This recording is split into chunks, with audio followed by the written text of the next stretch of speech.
Hey, what's going on? Welcome to our first ever Strategist Roundtable on the new set here at CTC. We're excited today to introduce a few new characters to all of you and talk about Black Friday buying strategies. Stay tuned.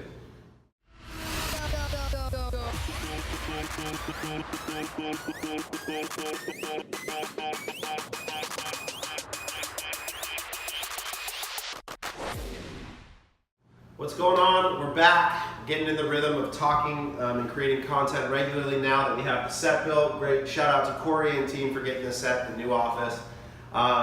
So today, we've got a couple first timers to the show, and then another regular coming back. And we're about 2 weeks out, not even, about a week and a half now, out from the Super Bowl of e-commerce, as it's commonly referred to, but Black Friday and Cyber Monday.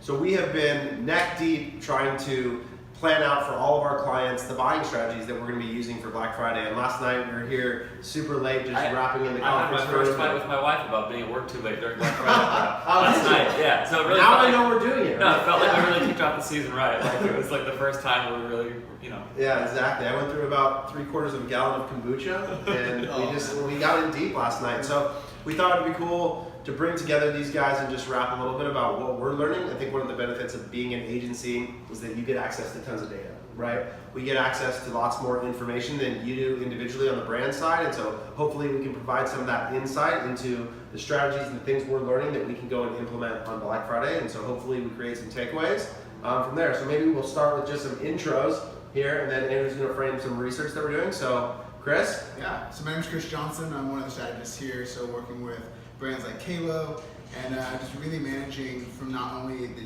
US, but Europe as well as Australia, and seeing how does this work? How do we scale some of these accounts in some new markets? So super excited for Black Friday. My name is Nick Shackelford. I'm a little bit new to Common Threads team, but we've been. You can see he didn't get the memo on the color shirt. Yeah. Trying to stand out. Yeah. It is Black Friday, but I want to be more optimistic. Yeah. But no, a couple of my brands are really focused on the direct response. Obviously, that's what we do here, but more get that sale quick, because we know a lot of money is being pumped around in Facebook. So if we can get that click quick, then we always make Wow, is that like get that click quick? Nick's our resident gray hat. We have to pull him up out of the gutter every now and again from some of his previous life direct response tactics. It's a balance between being like respecting the brand, but also like making that brand money. So it's a constant argument, discussion. Thinking like a weight loss scam advertiser. Yeah, exactly. So yeah, you can follow him at Hustle Empire on Instagram. I think it's Shout out. And I'm Andrew Ferris. I'm the Director of Account Strategy here, and so a lot of what I do is I do work with some clients like Dip Eyewear and 47 Brand and a few others, but also get the opportunity to kind of look across all of our brands and think about kind of how do we research and prep from all of the information, all the data that we get by working with lots of brands, and leverage that to make better decisions. So. Cool. So on that point, I think this is a good jumping off, is that Andrew has been doing some research that really has formed the foundation of how we think about buying for Black Friday by analyzing some of the CPM growth in comparison between this peak weekend and the following week. So I'm going to let you sort of lead into what was that research and why is it sort of foundational, and then we can talk about how we're applying it. Yeah, I mean the question really is like, how can we, Black Friday, Cyber Monday, whether you're on the brand side, trying to grow your business, whether you're an agency, buying for somebody else, there's all this opportunity, all this excitement, because everybody knows that purchase intent is the highest it'll be all year. Yeah. And so that's great, but because everybody knows that, that means every one of us and everybody else who's doing work like us is all going to be doing everything they can to absolutely grab anyone on the internet and yank them at whatever cost to the website that they're trying to sell on. So basically the question is like, how much is our CPM, our cost per 1,000 impressions, gonna rise on Black Friday, Cyber Monday? How much more are we gonna pay for a click essentially than we would throughout most of the year? And is that worth it to spend all of that money? And then how do we plan our buy against that? And really that particular question of like, how much is it gonna cost? And so what I did is I just took a bunch of the brands that we've now had in last year that we still have, and some other brands that we had last year, and basically said like, what was the CPM they were getting in October and November, and then what did they get Black Friday, Cyber Monday through that whole weekend, really Friday through Monday, because the whole weekend is really crucial, So tried to look at that as a comparison to kind of get some estimate of like how much our price is going to rise on the platform of Facebook ads. So the answer to that question was essentially that you should expect CPMs to at least double for pretty much any client that you have, or for your own brand. You should expect to pay twice as much to reach 1,000 or to hit 1,000 impressions as you do normally.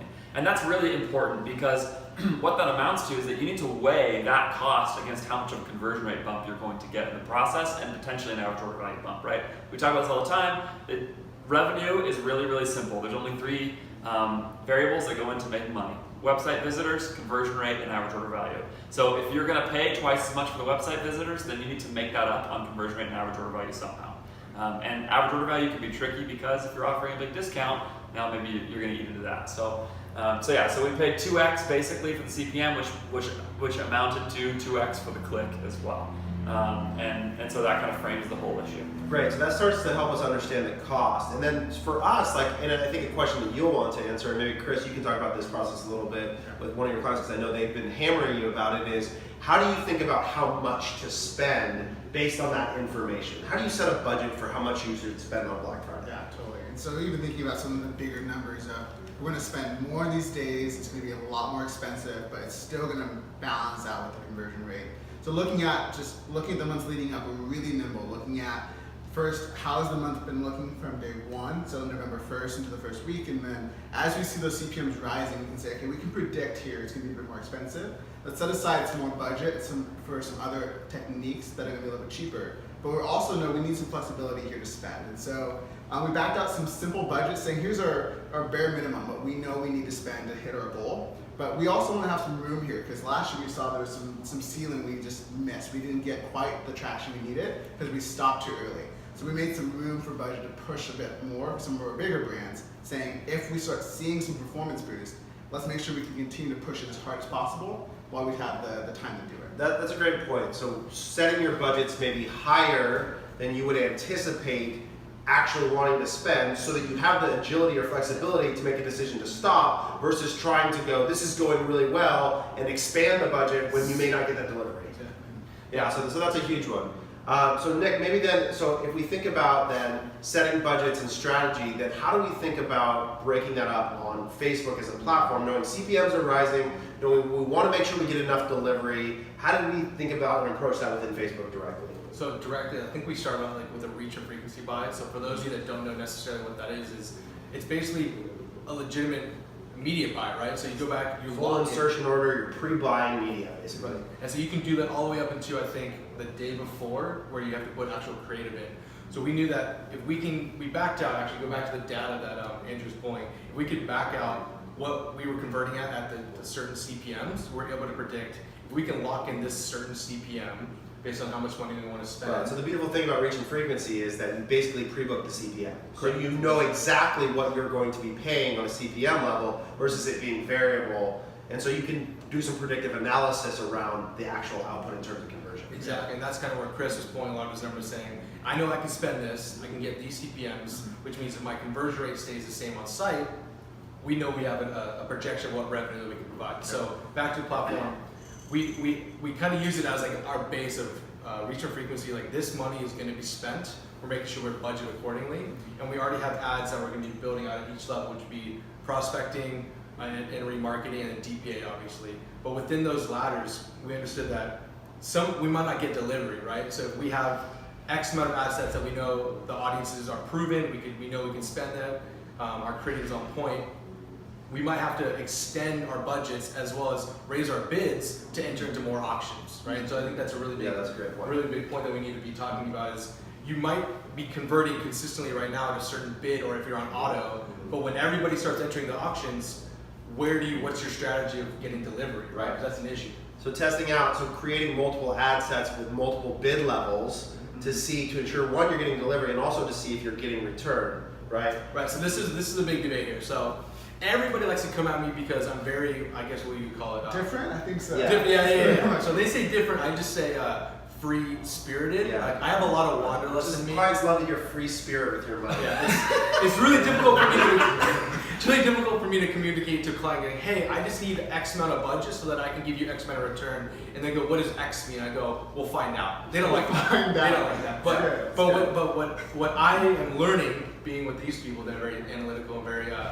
data oriented, is as soon as you're testing, you need to have like a hypothesis that you're trying to prove, right? And it's something that they're hammering me consistently, and I go, well, yeah, I got you. But look at my results, right? Look at what I'm producing. So the most recently was we did a manual bid based off of the suggested range of conversions, and what we found was the data was not conclusive yet because we're not spent enough. In terms of you're getting a different return at different bids. It wasn't consistent that the low bid won every time or the high bid won every time. Sort of all over the place. Correct. So we had the same creative and we ran against different bids to the same audience. Right. Now somebody might come at me and go, well, like Nick, you're hitting the same audience over and over. Right.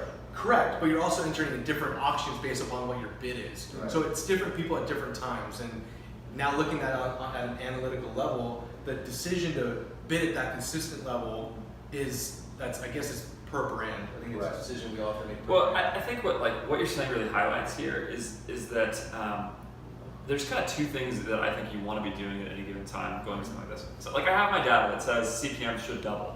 But I don't know, maybe they'll triple this year, right? Yeah. What you don't know is how many buyers have entered. Or maybe my creative will be so strong that my CTR will double, and so my CPC won't go up at all, despite the CPM doubles. Like there's so many variables that are going to happen, and so what you want to do is, and I was having this conversation with you this morning, like I think we are the best setup we could possibly be right now to walk into Black Friday, Cyber Monday with our buying strategies and go, okay, we're in good shape, we have a strategy, we have a plan, and then what we need to do from there is to take the kind of method that you are really good at, which is to say, and also let's set ourselves up to be absolutely as agile as possible. Yeah. And that's the crucial thing. You want to make sure that both of those are a reality. You're really well thought through to start, and then when everything starts going, you can respond to what you can respond really quickly. And the things to do to set that up are having lots of ad sets built, to have your budget set above the level that you actually want to be at, so you can cut but get delivery on whatever is working.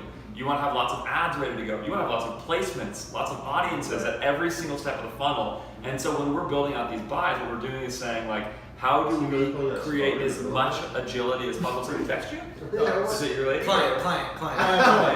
It wasn't but that's exactly right. So we even call it, so we came up with almost thinking of it like an investment portfolio, right? Yeah. Where you're going into Black Friday and you're going to make this massive spend, and we want to think about different tranches of return, right? So on the base, we have reach and frequency, and reach and frequency is the most predictable return that we have because we're pre-booking the CPM. So we can basically back that out into a dollar figure, and we can use that as the foundation of our investment, that we can make the most knowledgeable decision around the outcome of any of our creative. It's unlikely to be exact. It's unlikely to be as total upside profitable traditional auction-based prospecting for a number of reasons in the way the platform works. But it's safe. Right. We're not going to get double the CPM because we've already locked it. Exactly. So when you think about like creating an investment portfolio that you do on your own, the same is true here. This is our safe money. We can predict the outcome. It's going to be, yes, lower variable high end, but also lower variable low end. So we can use that as the foundation. And then we think about our variable prospecting. And this is what Nick's talking about. All these different ad sets, all these different placements with budgets that are higher than expected, all the creative, all the different channels that you want, sliced and diced in a million different ways, manual bids, high bids, like whatever. Mobile newsfeed only. Yeah, exactly. Try everything and have them all there. And so the budget that you're going to start with is going to be way more than you're actually planning to spend that day. But what you're looking to do is kill what's working and press what's not. Kill what's not working. Press what is. Emphasis on this. Scale what works. Yes. Kill what doesn't. That's right. Kill or raise. That's what we do. Full raise, right. And so that's your next variable. And then you go into and you think about what are your most guaranteed existing customer audiences. And this is really important too, is that Black Friday is as much about selling to your existing customer base, which is always going to be a cheaper customer acquisition, for at least for products where there's perpetual purchase, than it is about prospecting as well. So you want to think about, on Black Friday, you want to make sure that you're reaching every single one of your existing customers. So your budget in that tranche, in the like existing customer tranche, should be whatever it takes, predicted around the CPM doubling, right, to reach all of those people. Because it's Black Friday, you want to make sure that you reach all your existing customers. Right. So that's sort of how we think about the buying strategy. Well, because here's the beauty of that, is that like, let's say your prospecting gets killed, or you're not getting enough delivery, or something like that, right? If you've also got yourself set up in remarketing and DPAs, you can still have an awesome Black Friday. Right. Because you can get so much value out of that customer that you've already had before. Yep. And we've seen this, right? We've seen brands have really bad, it's not like everybody kills it on Black Friday. Because some brands, maybe the offer isn't good enough or whatever it is, but your existing customer loves your product already, knows that actually this is the best offer you give all year, even if it doesn't look as good as the 50% off somebody else is giving down the street, you know? Like, so it can be really effective, and you just have to be ready to move on any one of those just like that, you know? So that's when, that's why you build the whole structure out like that. So that's how we think about it. So that after the existing customers go here, remarketing, and then making sure that you have an audience that's remarketing and add to cart in one day only. So it's the traffic that's showing up to your site that day and leaving with the sense of urgency of expiring your sale, and that's your portfolio. Reach and frequency, variable prospecting, existing customers, website visitors over the last 180 days, and then our website traffic we're remarketing this day. And that's it. Then we break that up as a different volume across each client, and that's your buying strategy. So now I guess the question is, like, what about on the creative level? So maybe, Chris, you can talk a little bit about sort of how you're thinking about what is the creative, and then Nick, you can talk about how you not even are creating any creative and why you think that's good. Well, basics first, right? It needs to be simple. It really needs to clarify the message of the offer. I mean, one thing we have with even Kalo has so many different rings, different variations, different pieces. So what are we communicating on that day? It's this is the offer, this is happening right now. You have an opportunity to do that. At the same time, we want that engagement on the actual creative. So we have two sets. One that we want to run as long as possible with the same offer, but then we have some other ones that are day specific. So the content is specifically, this is your last chance, this is your last 6 hours, this is your last hour, that we can throw in and test to see how's it performing, and at any time, continue to raise that or kill it off.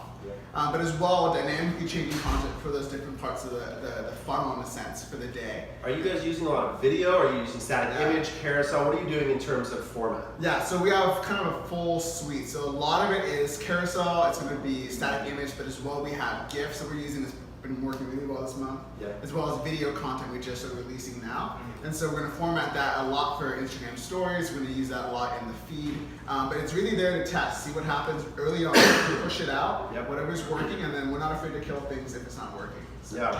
My go-to for like, as far as like how the creative is built is what you said in the beginning too. First of all, keep it agile, right? What you just said is, we've got all of it. We've got everything we can, because if images are killing everything, we'll put all of our money there. Whatever, but secondly, it's like there's times throughout the year to be really creative with your creative, right? There's times to do long form content and articles and all those things. That time is not Black Friday, Cyber Monday. Right. The Black Friday, Cyber Monday, the time is show them how much money they're getting off for what the product is and get the click. And You are really buying traffic at this point as much as you ever are, not just buying ads, so to speak. So it goes right on that. It goes back to like, what is your client's goal? Like some of our clients' goal are like saying, you know what, we need to offer the best offer possible, and like if we aren't profitable on the day one, or if we aren't profitable at the end of it, it's okay because we just acquired so many new people into the brand, right? So like that's also comes down to the type of creative or type of verbiage that's going to be on your copy.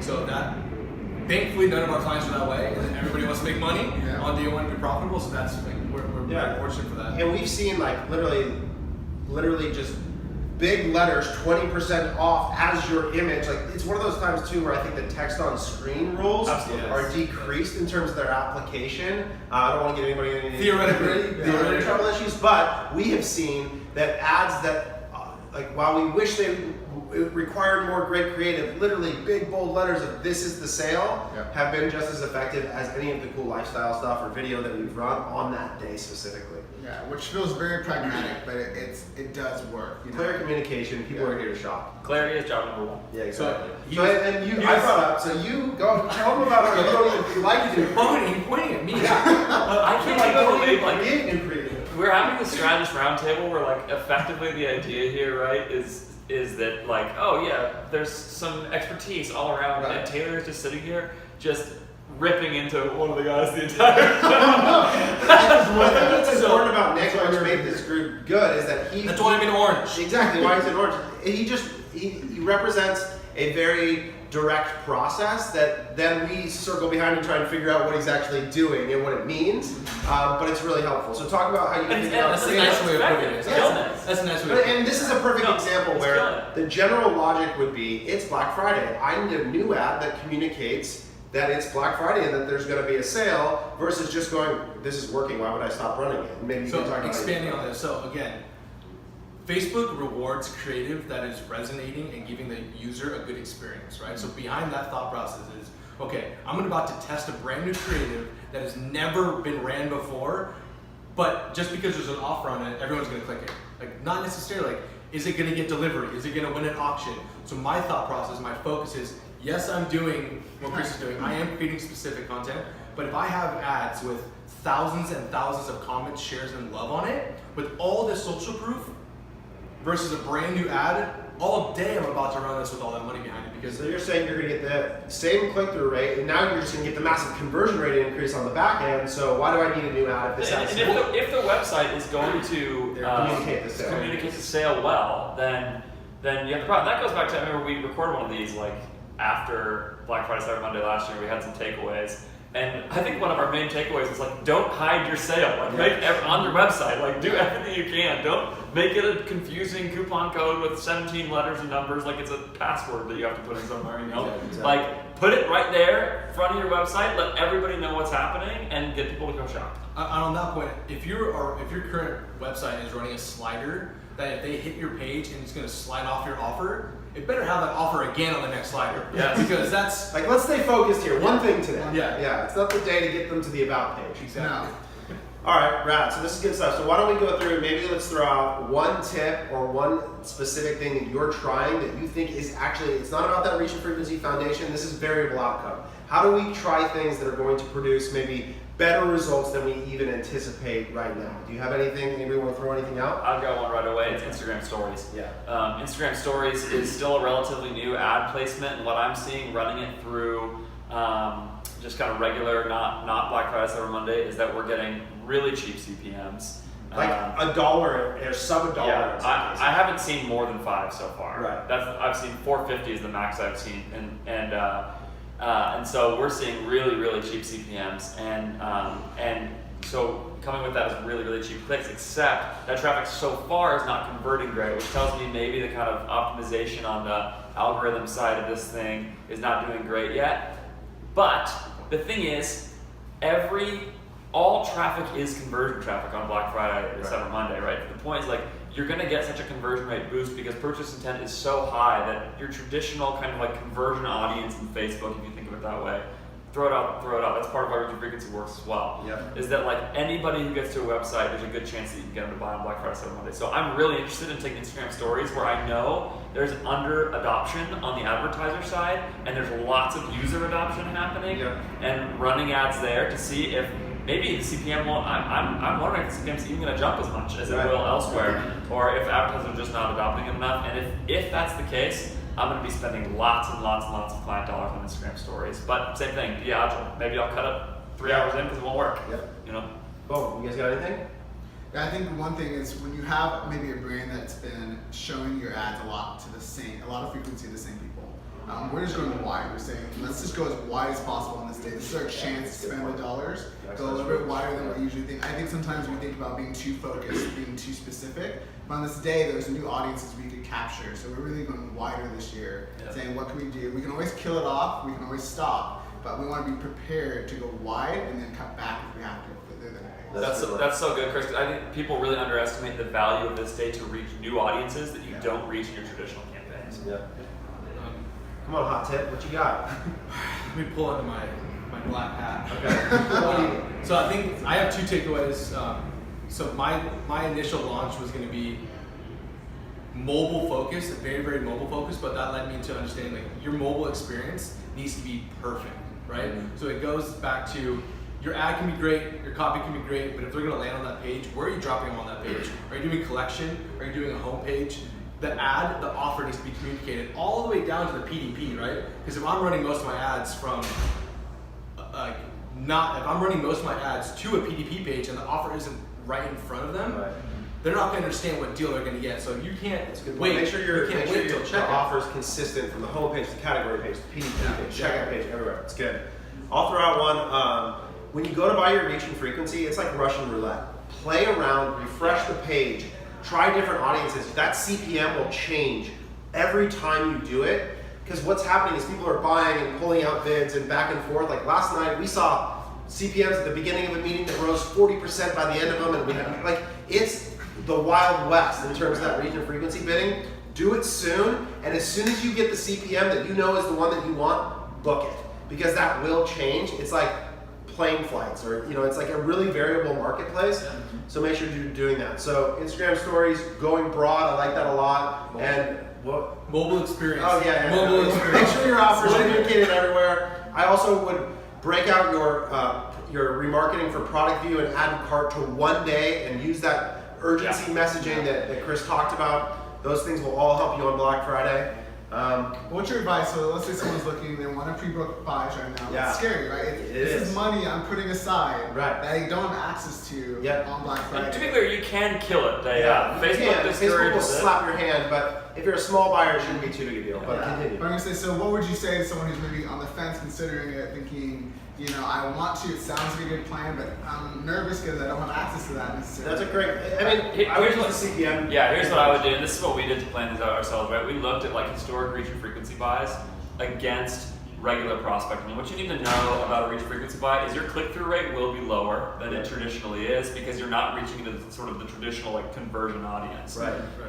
And so it's a different audience, and it optimizes differently. It'll than your start regular. slow. Yes. Don't kill it right away. Yes. It'll be ugly in the beginning. What do you mean by slow? Like literally, Like you'll I saw see $6 clicks in the beginning. And It'll be you- a mess. So you're Yeah. freaking And out. Yeah, you'll panic and you'll want to whack it. So what you need to do to answer this question is project your prospecting CPM. And the way to project that is to look at your October and early November numbers and essentially double them. Exactly. Double what CPMs Look are at your doing. prospecting CPM for the last 6 weeks. Double it. Right. Use that as the benchmark that you're trying to beat. Right, so if your doubled prospecting CPM is $15, then what you need to do is get a reach and frequency CPM that is roughly 60% of that or better. Right. So essentially what you Use core audiences too. Like don't come up with a random audience you've never advertised to before, right? Like we use broad lookalikes for our big buys, or narrow lookalikes for our smaller buys. Like an audience you know will be effective. Yeah. Is important as well. Yeah, so if you've got a prospecting CPM $10, go get your broad lookalike, whatever it is, Right. and make sure you get that for $6 or less. Cool. Hopefully that's helpful, and you guys can put some of that into practice. If you have any more questions about anything, drop them in the comments. We'll be happy to jump in and be as helpful as we can. And If then you want to hit up the Facebook ad buyers group, say hi to Nick. He's the moderator over there. Let's Or go. Hustle Empire. Where can we Shout out follow you to guys Timber. on the socials? Anywhere? Who cares? But in 3 weeks, He doesn't share good content. I don't. I can't remember Chris my is last- great on Twitter if you want to Yeah. follow him on Twitter. What is that? Hello, Chris Johnson. Hello, Chris Johnson. Solid on Twitter. And then in 3 weeks, we'll be back here telling you how it all went differently than we expected. Yeah, so take our word for it. Yeah. Peace. See you.